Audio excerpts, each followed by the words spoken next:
জুটবে হযরত অসুস্থর কারণে নামাজ পড়তে পারে নাই। প্রভু অসুস্থ ছিলাম এই জন্য নামাজ পড়তে পারি নাই, অভাবী ছিলাম নামাজ পড়তে পারি নাই।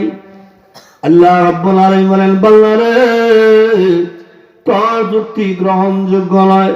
কেন গো প্রভু আমার যুক্তি গ্রহণযোগ্য নয়? আল্লাহ রাব্বুল আলামিন বলেন,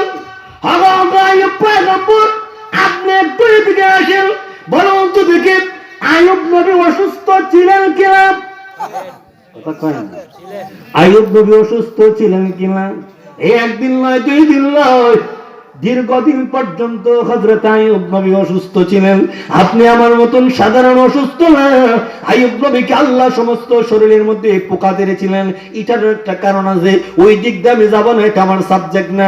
আল্লাহ রাব্বুল আলামিনকে একদিন শয়তান বলে, আল্লাহ আপনার নবী আইয়ুব পয়গম্বরী আপনাদের ইবাদত বন্দেগী করে, তার আলাউলাদ আছে, সম্পদ নিয়ে আছে, সুস্থ আছে।